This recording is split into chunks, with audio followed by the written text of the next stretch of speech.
สบายดีพี่น้องถ้าใครสบายดีเด้อมื้อนี้ก็เป็นมื้อวันศีลวันพระพี่น้องวันศีลใหญ่วันพระใหญ่เด้อคือเก่าคือเดิมพี่น้องจ้าลงใส่บาตรทำบุญจ้าก็คือดาวตื่นแต่เศร้าเฮ็ดพระข่าวลงวัดพี่น้องวันศีลบ่ได้ละวันพระบ่ได้ลืมเด้อเฮ็ดพระข่าวลงวัดแล้วก็เฮ็ดยังเครื่องของลงทำบุญอุทิศส่วนบุญส่วนกุศลถึงผู้มีพระคุณก็คือปู่ย่าตายายแล้วก็แม่ของเฮานั่นเองผู้ที่เพิ่นจากเฮาไปก็บ่ลืมบุญลืมคุณพี่น้องวันศีลวันพระเฮ็ดบุญเฮ็ดหยังให้แล้วก็มื้อนี้สิเฮ็ดแต่งขันสมมาขอบุญขอคุณพ่อใหญ่ทอนแล้วก็วดสงเพิ่นเนาะตามประเพณีบ้านเฮาก็คือวันปีใหม่ลาววันสงกรานต์เนาะพี่น้องแล้วก็สิเฮ็ดน้ำหอมแล้วก็แต่งขันไปวดสงธาตุแม่เฮาก็สิเฮ็ดมื้อนี้แหละหลังจากขึ้นแต่ใส่บาตรนี่เลยพี่น้องจ้ะตอนนี้เฮาก็ย่างลงมาสิฮอดวัดแล้วเนาะเพราะว่าดาวเอาผ้าขาวลงมาก่อนแล้วก็ย่างขึ้นไปเอาเครื่องใส่บาตรผ้าขาวเฮาเอาลงมาก่อนบรรยากาศตอนเช้า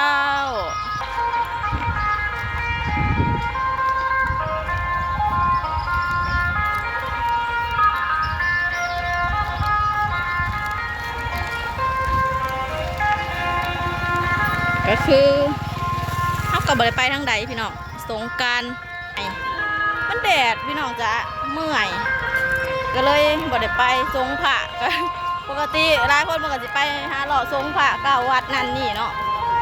คือเฮากับบริไปมันแดดโพดแดดโพดแดดโพ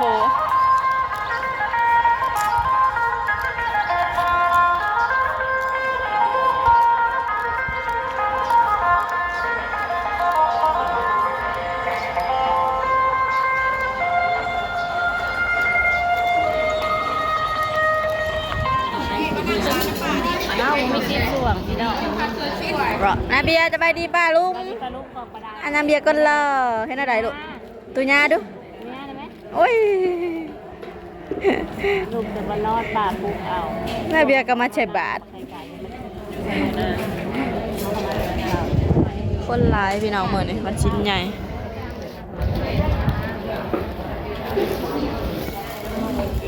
เจ้าข้าวสั่นอย่างเดียวนี่ดูอยู่เมื่อยยิ้วขาวตื่นมายังบ่ได้กินยังเลยสั่นเดินตื่นมาเลยจะกินน้ำกินกาแฟยังบ่ได้กินยังเลยก็ยังบ่ได้กินยังเลยสั่นสั่นเลยน่ะเซนเนาะอากาศดีค่ะขาวลงมาก่อนคืนน้ำลายเอือกเพราะว่าจะกินขาวโอ้ยข้าวเอาลงมาก่อนหมูโอ้ยันในวันตอมที่แหลกเลยจะลงมาไว้ยันในวันลงมาประเด็นเลยลงมาได้ละมีอยู่มีผู้เฒ่าก็จังยันในวันต้มมาไว้ก็ได้ว่าเขามาขาวเลยถาม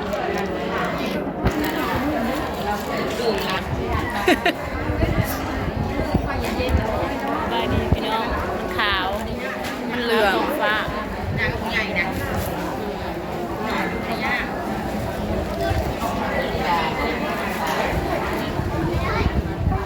ตื่นมาแล้วหิวรถได้ท้องเป็นคือกันตื่นมานี่เป็นคือกันเนาะเมื่อยลอยและคันบุกินยังเรียนหัวจังเป็นเลยแต่ปนี้บ่ได้ลงบ่แจกเนาะมาเลยสบอเราไปลองเราไปงานเนาะลืมหน้าเขาก็มายามเช้า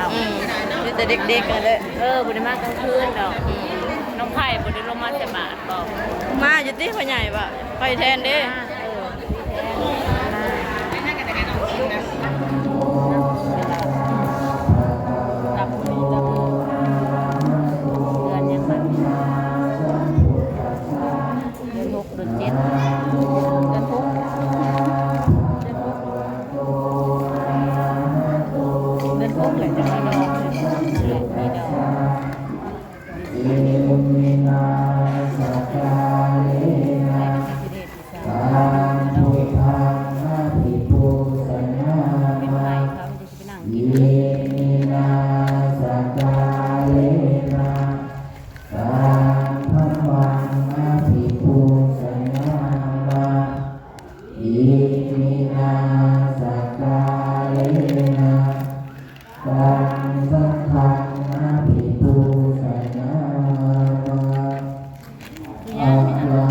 ลงมือขึ้นเร็วๆนั่งตะมองนี่ล่ะ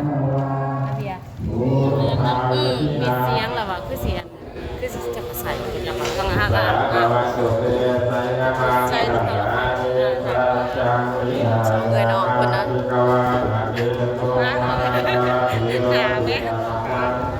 หนาไม่รอดเลยกล่องไอจิวยังไง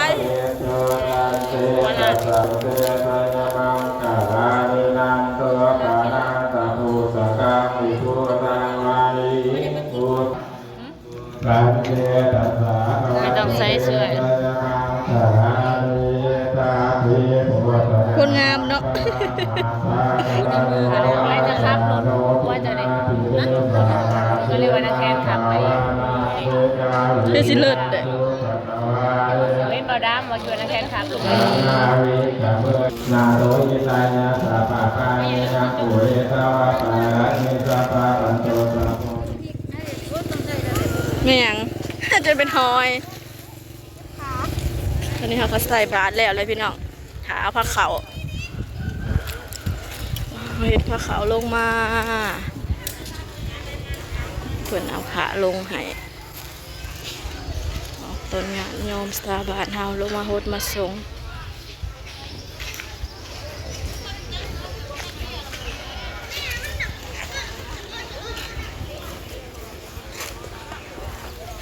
สบาย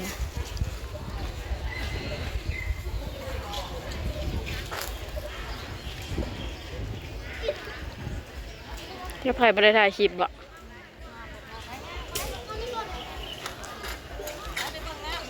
ถ่ายให้พี่หน่อยสิหนูแข่งขันอย่างไร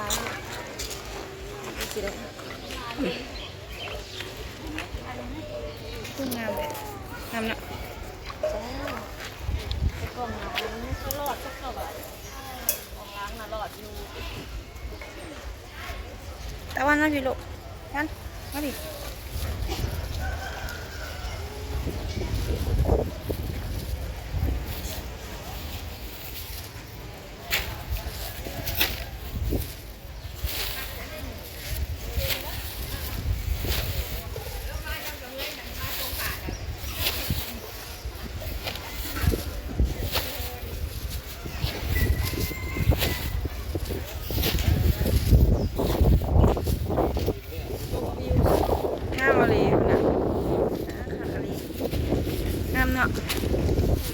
ไม่ได้มาบ้านหลายปีแล้วงามเลย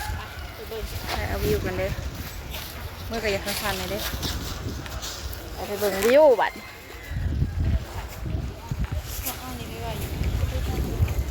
ชมวิวแคมของริมโขงบ้านเฮาพี่น้องบรรยากาศดีลมพัดเย็นโอ้ยสองห้อง